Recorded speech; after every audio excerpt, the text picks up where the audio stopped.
You wanted the best. You've got the best podcast, the hottest podcast in the world. The Chris Voss Show, the preeminent podcast with guests so smart you may experience serious brain bleed. The CEOs, authors, thought leaders, visionaries, and motivators. Get ready. Strap yourself in. Keep your hands, arms, and legs inside the vehicle at all times, because you're about to go on a monster education roller coaster with your brain. Now, here's your host, Chris Voss. I'm ready. Just like I said, I'm ready. Where's the host? Oh, wait. Hey, the card says it's me. Hi, I'm your host, Chris Voss. The ChrisVossShow.com. Welcome to the show, everyone. It's wonderful to have you. People yell at me when I don't sing it. The ChrisVossShow.com.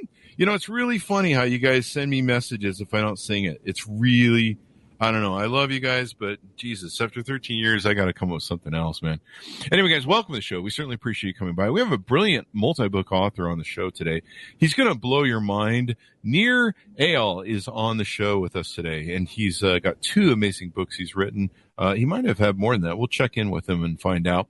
But we're going to be talking to him about his amazing books. I was friends with him on the old LinkedIn over there. You may have heard of it. Microsoft bought it a couple years ago, tried to destroy it, and they're trying their hardest, but it's still not working.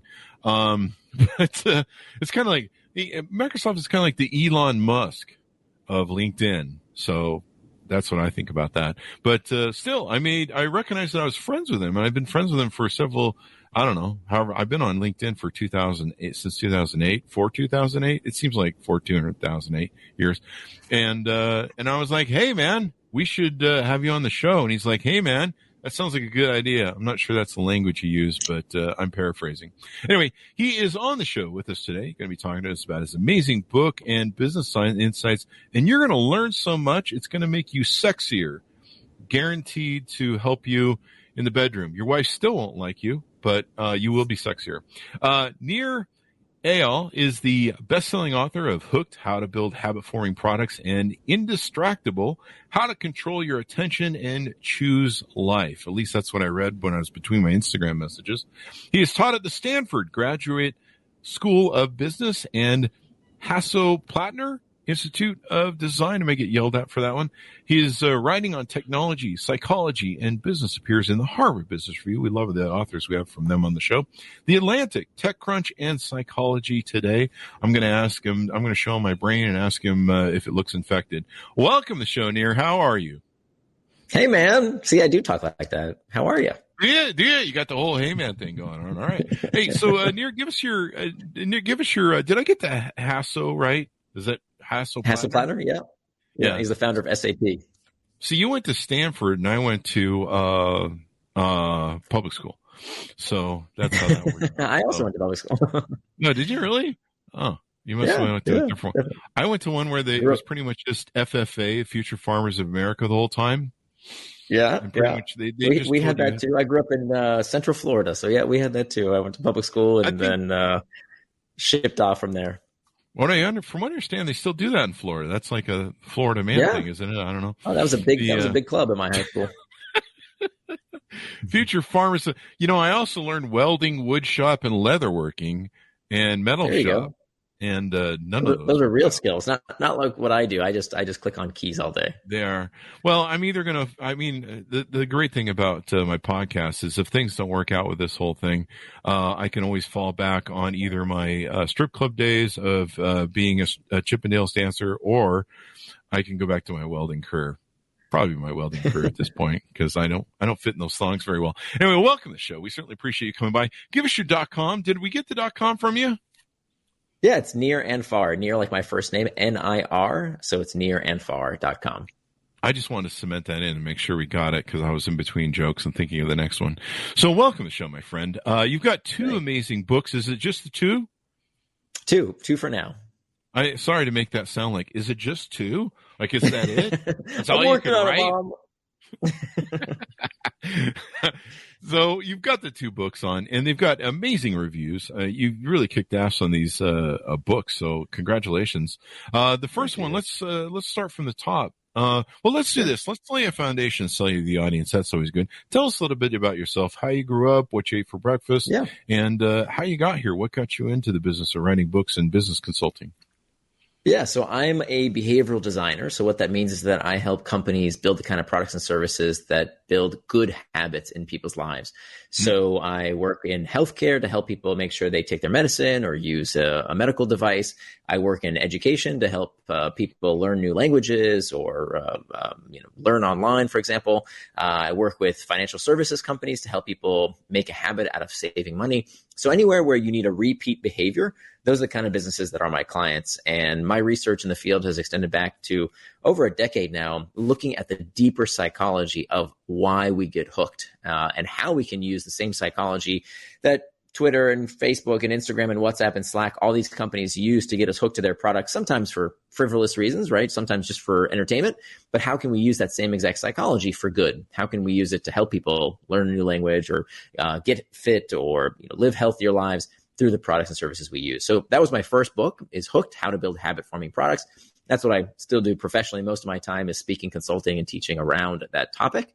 And then my second book is called Indistractable, which looks at the other side. So Hooked was about building good habits. Indistractable is how to break bad habits. Now, it's not the same habits, right? We can have good habits that get us to the gym and help us eat right, et cetera. But then we also have these bad habits that we want to know how to break around, spending too much time on social media or watching too much TV or whatever the case might be.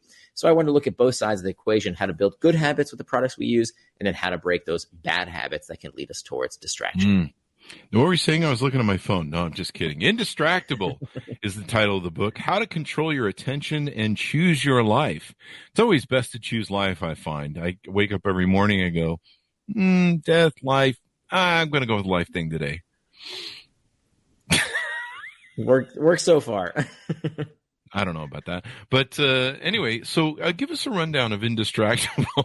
How to control your attention and choose your life. What are some of the things that people run into, and how do you help them overcome it? Sure. I mean, I think there's a real bifurcation today going on, that there's a division between the kind of people who let their time and attention be controlled by others, right? As you said, they're not choosing their life. They're letting other people choose their life for them based on the media they consume, what they do with their time, whether they're able to focus on the values and priorities that are important to them. And then there are the people who say, no, I will not let my life be manipulated and controlled by others. I will choose how I spend my time and attention, because this is truly how we choose our life. So those type of people are people who I call indistractable. Now, indistractable doesn't mean you never get distracted. I wrote the book and I still get distracted from time to time. What it means is that you're the kind of person who knows why they got distracted and they can do something about it in the future. So Paulo Coelho had a wonderful quote. He said, a mistake repeated more than once is a decision. A mistake repeated more than once is a decision. So, okay, let's say you get distracted once. Damn you, social media, Mark Zuckerberg, you make these products so good, we want to use them all the time. Okay, he got you once. Are you going to let him keep getting you again and again and again and again? Or are you going to stand up and say, no, I know why I got distracted. I'm going to take actions today to prevent getting distracted tomorrow. So Indistractable is not just about the tech distractions. It's about all the distractions we see in our world today. It's, the television, it's our kids can be a distraction. Work can be a distraction. All kinds of things can be a distraction if it's not what you said you were going to do with your time and attention. There you go. So, national bestseller, winner of outstanding works, multiple awards for this. What do you, is social media like the biggest problem of distraction these days? Definitely not. In fact, well, it depends on the context. So when we did surveys of what's the biggest distraction in the workplace, the number one distraction was not email. It wasn't Slack. It wasn't any kind of technology. It wasn't phones. It was other people. That was the number one source of distraction in the American workplace. It's your boss coming by your desk while you're working on a big project saying, hey, can I have that TPS report? Or your friend saying, hey, you want to hear some office gossip? That turned out to be the number one source of distraction at work. At home, there's all kinds of other distractions, right? Today, now that many people are working at home post-pandemic, the number one source of distraction tends to be their kids, right? Yeah. We love them to death. But they can also be a huge source of distraction if you haven't found ways to deal with what we call these external triggers in our environment. But here's the interesting thing. If you look past the tools we're using, okay, it's silly to just look at the tool. Because remember, distraction has been with us for at least the past 2,500 years. Plato, the Greek philosopher, talked about distraction 2,500 years ago, and he complained about how distracting the world was back then. So it can't be caused by social media, right? It's been around way too long for it to be caused by. People have always been distracted. So we have to look deeper than just what tools are we using and realize that the number one source of distraction, and studies have found this, that the number one source of distraction, in fact, 90% of the distractions that come from our phone don't originate from the phone. Think about this. 10%, this is what studies have found, 10% of the distractions that come from our phone are from the pings, dings, and rings. The other 90% of the distractions that come from our phone start from within us. What are these called? These are called internal triggers. Boredom, loneliness, fatigue, uncertainty, stress, anxiety. This was the big revelation for me, is that it's not the tool, okay? It's not the thing outside of us. It's these uncomfortable sensations, these icky, sticky feelings that we don't want to deal with. This is why we look for distraction. Here's the thing. Doesn't matter if it's too much news, too much booze, too much football, too much Facebook. You will always find a distraction if you don't first deal and process those uncomfortable sensations. You know, that was one of the jokes I had, that drinking and booze is one of them, because, you know, then you start text messaging all sorts of stuff, and you wake up the next morning going, I didn't mean to send that DM to my mom. On Snapchat, I don't know. There's the joke. You can figure it out. You know, what about one of the big problems I see with addiction and social media addiction? Because you know, you and me, well, I don't know about you. You're much younger than me, I think. But I grew up in the age where, you know, if you wanted to walk around with a phone, you had to carry the rotary with you, and it didn't work because it was unplugged. But, you know, I grew up in the age where you met people, talked to them, you know, called them and stuff. And so it's still weird to me when I see people walking around like this, just like, and they never look up. You're like, I don't know how you've not wandered into traffic with the way you're going. It still bugs me when I go to, I'll go out to eat, and I'll see like a whole family of, like, you know, 4 kids and 2 parents, and like every single one of them is like this. It's like robotic. And one thing I see that's really big is validation online. A lot of women needing validation. Most of the apps have turned into these dating apps or validation apps, where it's like, look at me, tell me how beautiful I am. There seems to be an addiction to that. I don't know. Am I wrong? Well, I think some people can get addicted to technology and social media. Some people can get addicted to all sorts of things, right? Yeah. But certainly not everyone who uses these things are addicted, not even close, right? Not everyone who has a glass of wine with dinner is an alcoholic. Not everyone who has sex from time to time is a sex addict, right? So it turns out that about 3 to 5% of the population is addicted to one thing or another. So that means that there's a 95% chance that's not you. So for the vast majority of people, we're not addicted, we are distracted. But of course, we don't want to use that language, right? We want to think that we're puppets on a string. We like to believe that this is something that's out of our control. Why? Why would we like to think we're out of control? Because then there's no responsibility, right? If Zuckerberg is doing it to me, well, nothing I can do. We're all addicted. We're all right? addicted. And even if you're not thinking this consciously, subconsciously, you see these kind of behaviors. Well, people say, oh, you know, it's hijacking my brain. BS. Hijacking is what they did to us on 9/11. Hijacking is not Candy Crush, for God's sakes. Get a grip. Okay. We need to stop using this language that disempowers us. And this is my big beef with, I think, tech critics. Like, I don't know if you saw the movie, the Social Dilemma movie. That Social Dilemma that movie could have been produced by the tech companies, because that accomplished their goal. If their goal is to get you to keep using these devices more than you'd like, the best thing you can tell people, the best lie, is that it's hijacking their brains and there's nothing they can do about it. So I'm here to tell people that, yeah, there are negative repercussions to overuse of everything. Watch too much TV. Heck, listen to too much Chris Voss podcast. Yeah, right? Yeah, do that. That's a good addiction. That's a healthy addiction. That's a good addiction, right? That's fine. Do that.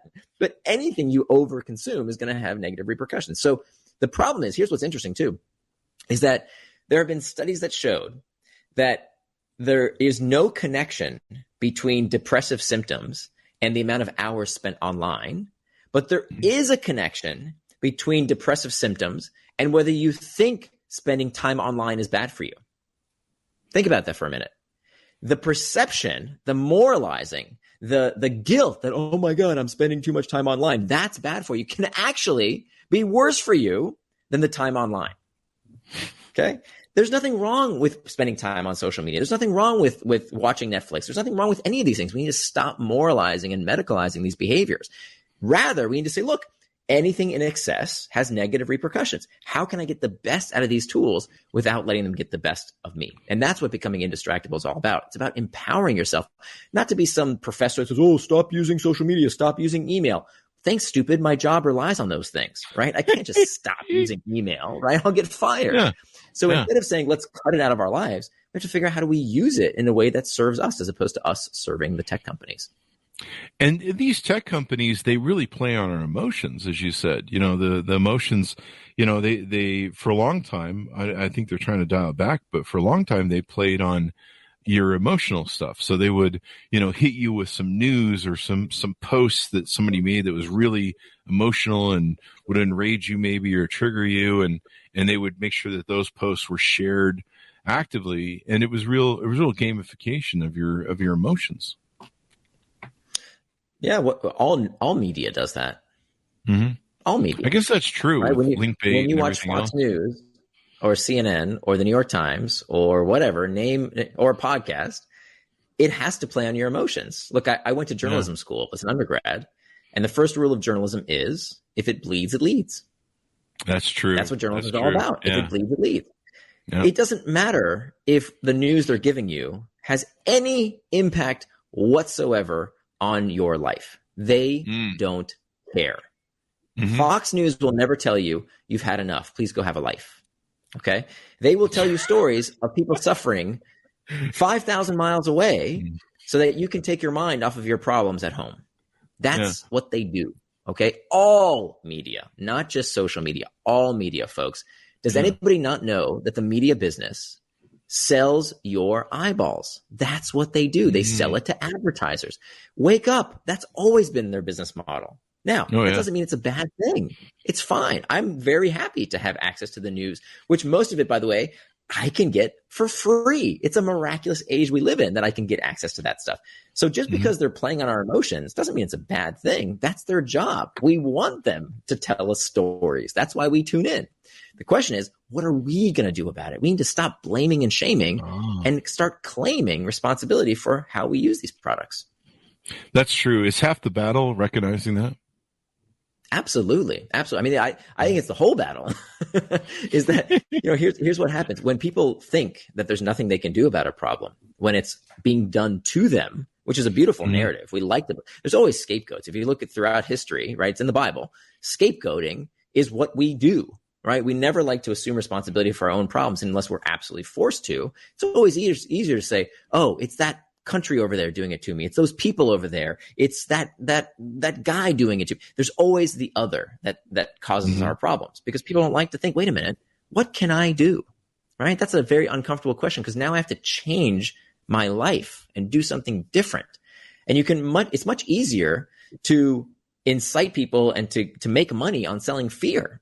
Much easier than when you sell positivity and personal responsibility. Well, now it sounds like you're selling something. As opposed to if you're selling fear, you're trying to protect people. But the truth of the matter is that most of our problems can be solved by us. We need to claim responsibility for the things we do and don't do in our life. What, you want me to be self-accountable? What kind of thing is this? I'm going to go watch TV. Yeah, write that down, Gen Zers. Recognizing that. I think recognizing what's being gamed against you. Yeah, I always love in the news, they do those promos where they put the fear of God into you. Like, did you know that hangnails can cause cancer? And if you don't watch at 11, you'll die by 12. And you're like, I better watch at 11 because I got a hangnail. And clearly, you know, they make it sound like you will die tomorrow if you don't watch this show. In fact, I think I just came up with a title for the podcast. Listen to this podcast or Nir will kill your grandmother. No, I'm just kidding. Nir tells us why your grandmother is dumb. Anyway, I'm just kidding. He didn't do that. Trust me, folks. You don't have to skip around the podcast to try and figure out where he said that. I made that up. Right now, somebody's going, let's skip to 6 and see where that was. Anyway, I just got a C&D from Nir's attorney. Anyway, so this is pretty insightful. I love this. Because it's amazing to me how many people don't recognize the play. They don't recognize the play of politicians who do the straw man and go, that guy is. It's always that person over there who's trying to rip you off. Not me. I'd never pick your pocket. Pick your pocket. And the same thing with media. And I'm always like just sitting around going, this has been going on since the beginning of time, politics and media and control of ideas. It's like, why haven't we evolved as a species enough where we go, hey, I see what you're up to there. For me, I grew up in religion, in a cult. And so for me, I was being force-fed a lot of crap at an early age. And I was like, wait, I don't know about this. And for some reason, I had this brain that would just be like, so I need to know why. And I was one of those stupid ones. And they're like, just shut up and have some faith. And I'd be like, I got to have a little bit more to build on here. And so I was, one of those heathens or whatever, Satan's child. But so I've always kind of taken that approach in life where I look at them from a very analytical thing. And when I look at stuff, whether it's news or, gamification, when I play video games or, politicians or anything that comes at me, people in my life, I always like looking at them and go, what's your angle? What's your motivation? I'm like some guy from Brooklyn or something. I don't know. I'm just, what's this guy's angle? What are you coming at me and why are you coming at me for it? And what are you trying to achieve? And, why should I give a shit, I suppose? But, there are things that I agree to that I go, okay, well, I'll buy your thing. Gamification's a big one, of course, with video games. But, you bring up a good point. How do we deal with those emotions?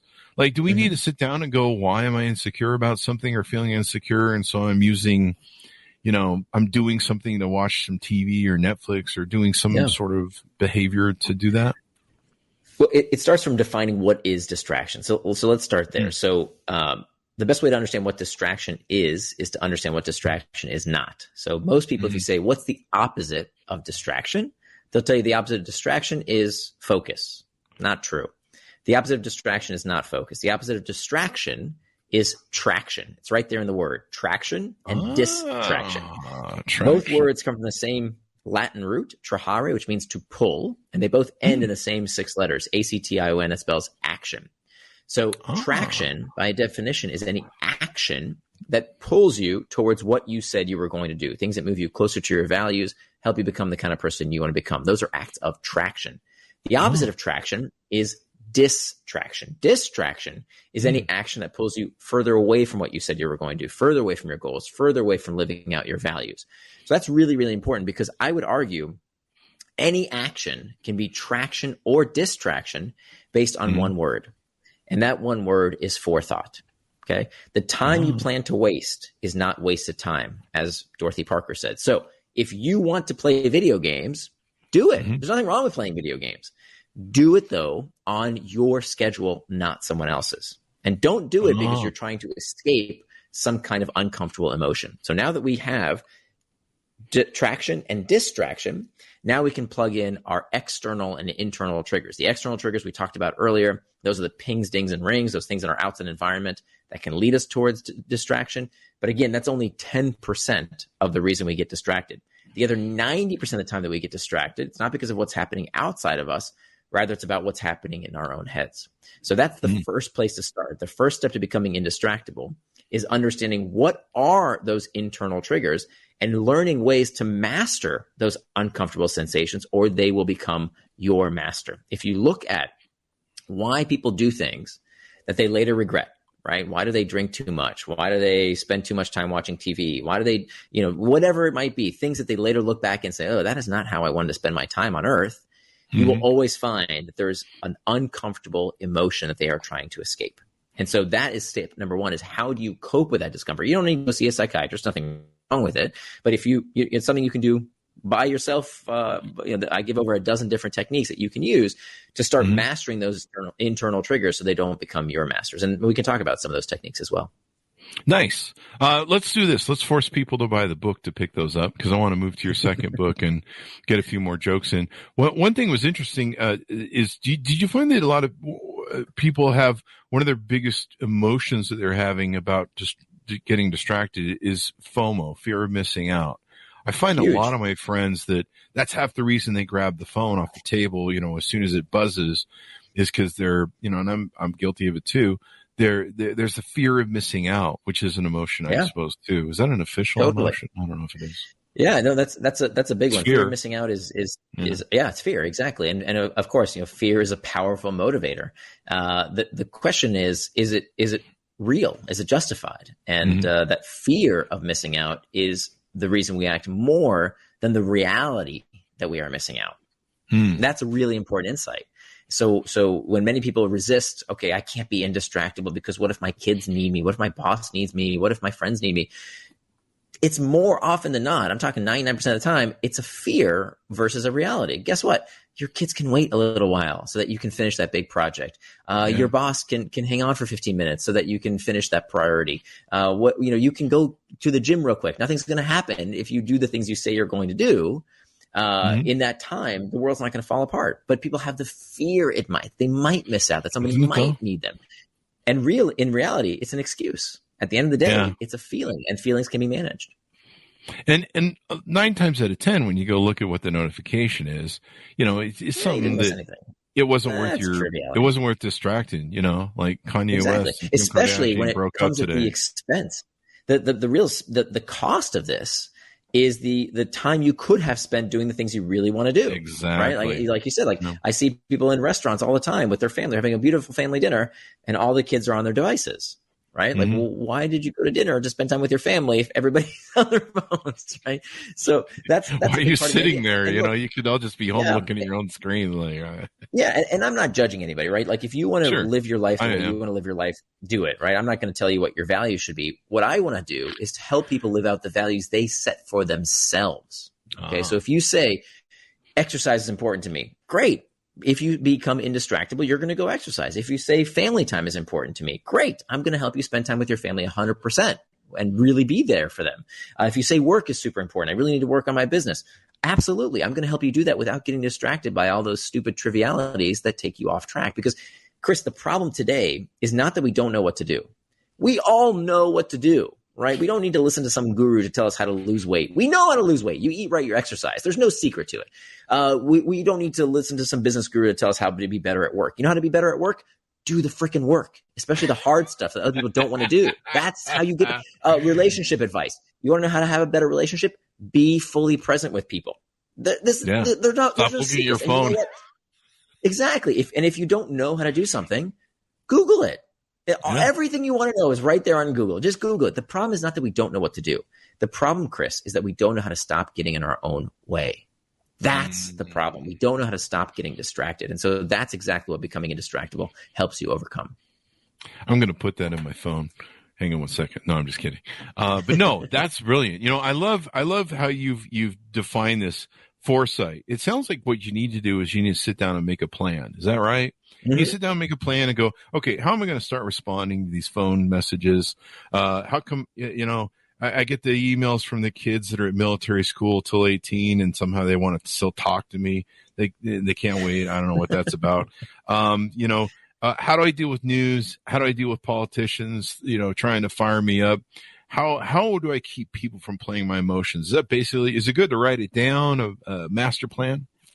That's part of it. It's about knowing what tools you'll have in your toolkit when you feel these emotions. Okay. And what I found in my study of indistractable people, when you look at high performers in every industry, whether it's top athletes, whether it's people in business, whether it's artists, whatever the case might be, people that are high performers, they actually feel the same internal triggers everyone else does. They also feel lonely and bored and sad and stressed and anxious. They feel the same emotions, but they respond to them differently.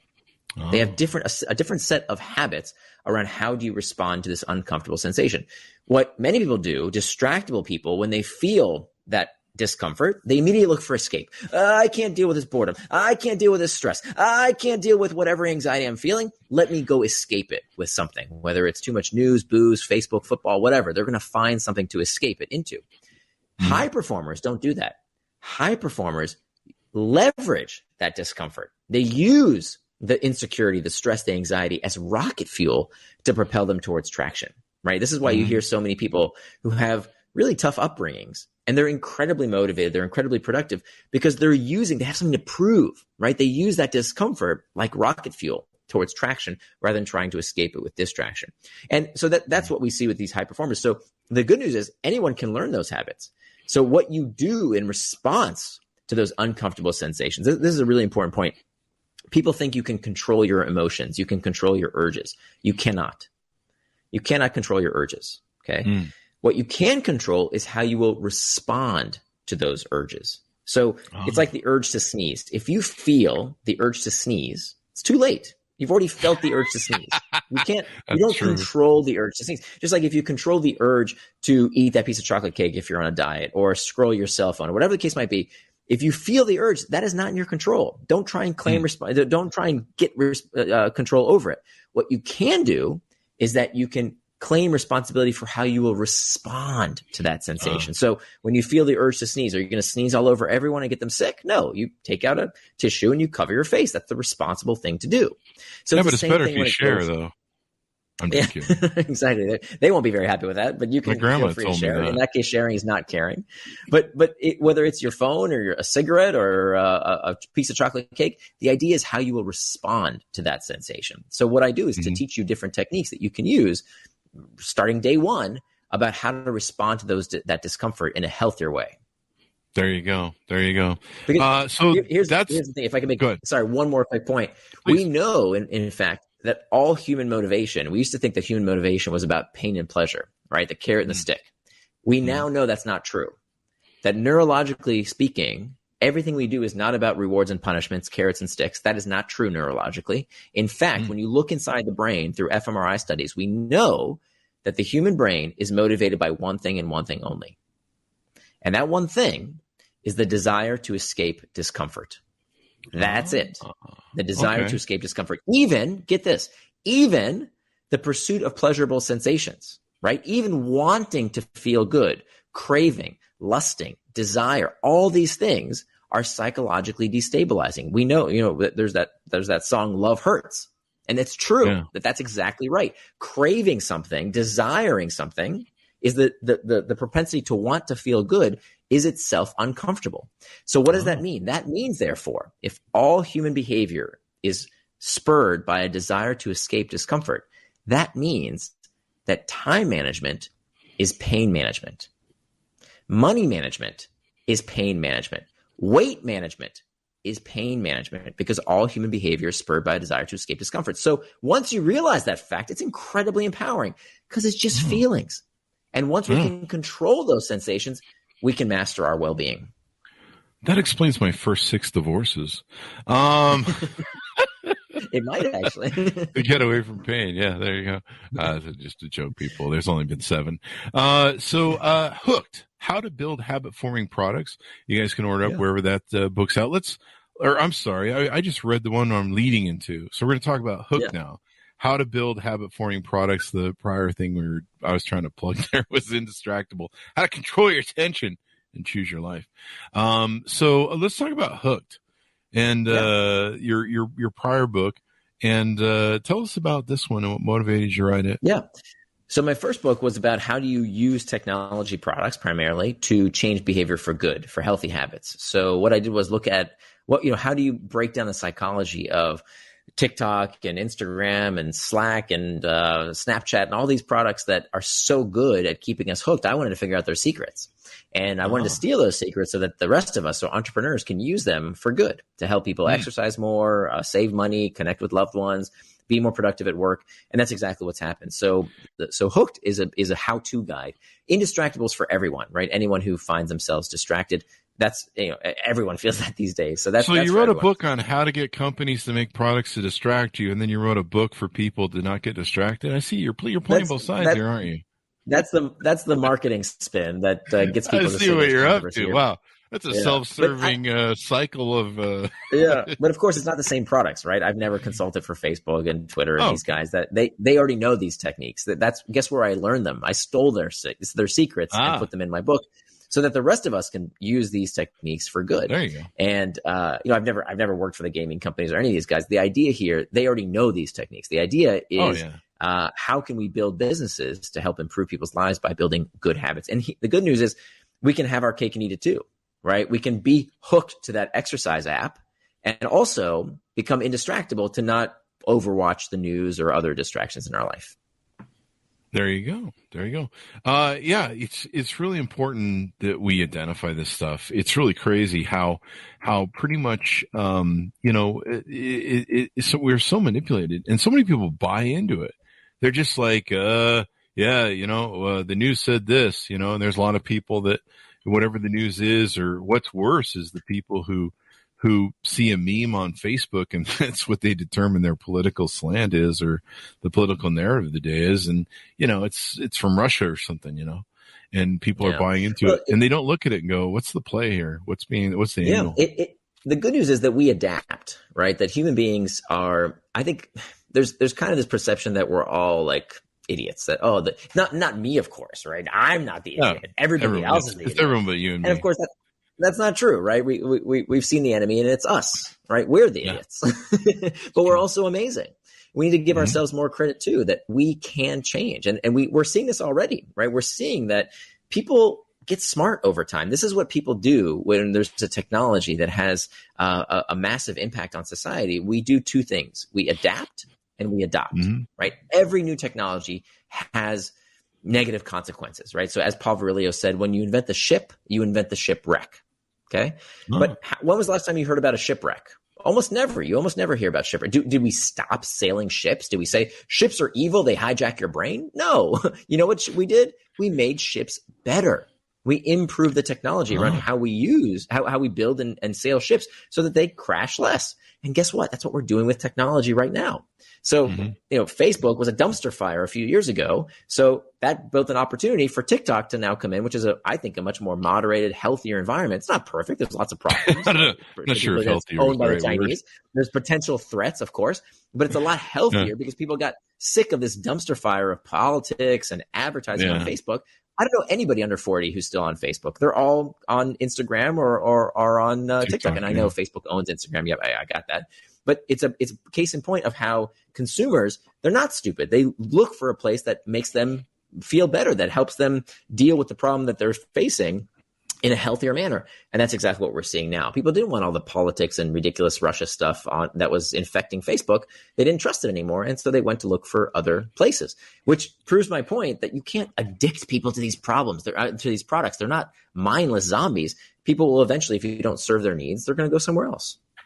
You bring up a good point. I never thought of it. I've had a lot of friends in Silicon Valley that have written apps and tried to make, Facebook copies and social copies, social community copies. Even I've been good at building communities, but I never really thought about how that it's the pleasure of emotion that people are searching for. They'll be really good at designing their product, and they're like, if you push this button, you go over here. And if you push this button, it goes over here.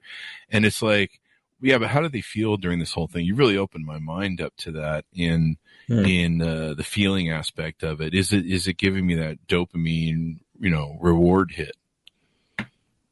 And, I mean, it's less about the dopamine stuff than it is is it solving my problem? Plain and simple, right? If you go to the grocery store and you look at the fruit section and half the produce is rotten, guess what? You're not going to buy it. Yeah. And if a product doesn't make you feel the way you came to help, if it doesn't solve the problem the way you came and expected it to, then you're not going to use it. That's another thing. I've looked at some of their products. I'm like, what does this solve? Like in there, and it had gotten so kind of crazy. There was people made so many apps that it just became really nichey to make like an app. And you're like, hey, I've got a new app. And you're like, what is it? And it's like, I've got a Uber for mosquitoes. And you're like, I'm not sure that's going to work out because they're too small to carry wallets. And they can't get credit cards because everyone knows the mosquitoes have bad credit. They're horrible at paying their bills. Those bastards. And giving you, what is that disease they carry? Anyway, yeah. So this is really important. So is Hooked a good book for, I guess both parties to see how people manipulate and companies can manipulate you, but also if you're a product builder to see how to build good habit forming products. Yeah, so Hooked is written for people who are making products that they want to turn into a habit. And of course, that's very important for many businesses. Not all businesses. Many businesses can be profitable with a one-time transaction. But if you want your customers to return, if you want to build those healthy habits in your customer's life, then Hooked is written for you. Whereas Indistractable is for anyone who's struggling with distraction at work, at home. If you're not fulfilling your full potential, if you know you can do better, but for some reason you keep getting in your own way, then that's written for you. You need to do a third book, and it's between being hooked and Indistractable, what to do in the meantime when you're bored. And that way you will complete the whole circumference of the infinite loop you've created. But no, I love the idea. People need to realize this. Like, even when I play video games, I'll start like a new video game like Call of Duty or something. And, I can see the matrix and I go, okay, gamification. Okay. You're programming me to learn how to play the game properly and enjoy it. And you're giving me these little rewards up front, and then eventually those rewards start spacing out and become less, and I'm chasing them more, and I can see the whole game of it and I buy into it and it's cool. But, a lot of people don't see that. They're just like, my friends will be like, well, I don't understand. What is this crap going on? And I'm like, this is the gamification part. You're being trained. Trust me. Sure. It'll work. And you know what? We pay for the privilege, right? It's not that different from what movies do. When you go to see a movie, it's made to have that cliffhanger of what's going to happen at the end, right? It's what makes books fun. Sports. What do you think sports is all about? Sports is a slot machine, right? Why do we watch a ball bouncing around? It's because we like uncertainty. We want mystery. It's called variable reward.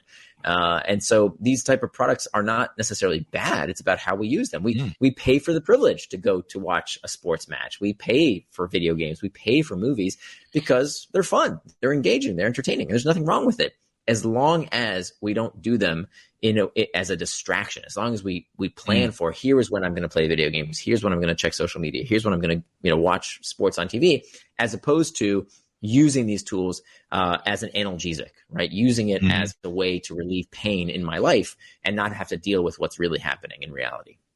There you go. I know a lot of friends that use gaming to tune out. I use it sometimes to tune out. I've been known to just go, I'm just going to game all day long. I just really don't care right now about anything. And just kind of, that's my little vacation day.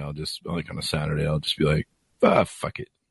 And I probably shouldn't do that. I mean, sometimes I get bored with it and I'm just like, I'm not doing this anymore today. But it sometimes it's fun just to go do whatever you want for a day.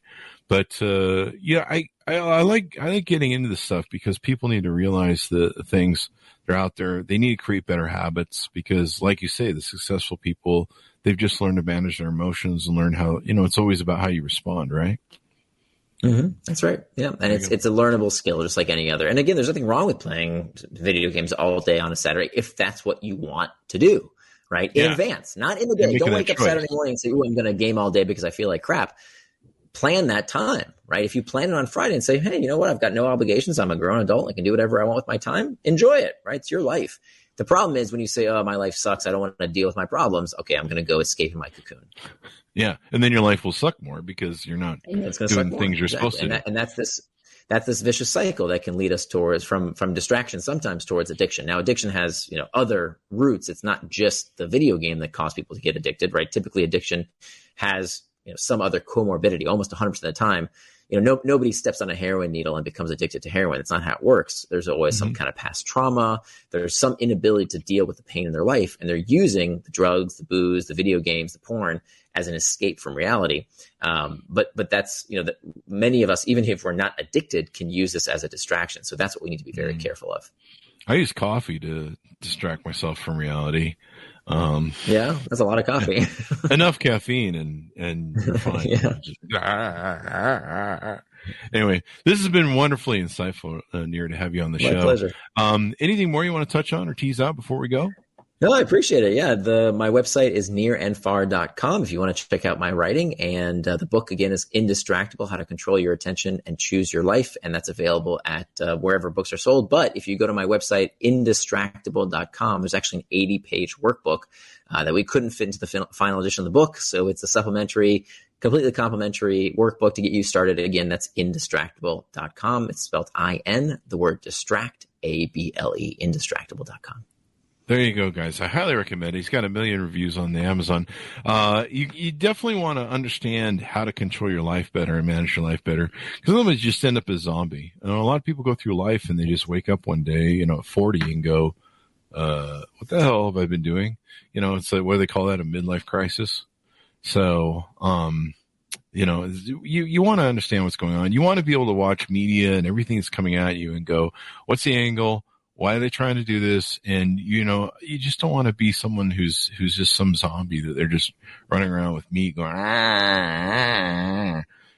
which is, I don't know. I don't have a joke for that. So Nir, thank you very much for coming on the show. We really appreciate it. My pleasure. Thanks so much for having me. There you go. And we got your .coms. Guys, be sure to check it out. Order up the books wherever fine books are sold. Stay away those alleyways, because I got a tetanus shot that I needed to have after going on one last weekend. The books are called Hooked, How to Build Habit-Forming Products. You can order it wherever fine books are sold, or go to, can you tell I always say that at the end of the show? Indistractable, How to Control Your Attention and Choose Your Life. You always want to choose life, people. That's always a good thing. Wake up every day and choose that life thing. I hear it's fun. You should try that. Anyway, I think we lost Nir. Thanks for tuning in. Be good to each other. Stay safe. We'll see you guys next time.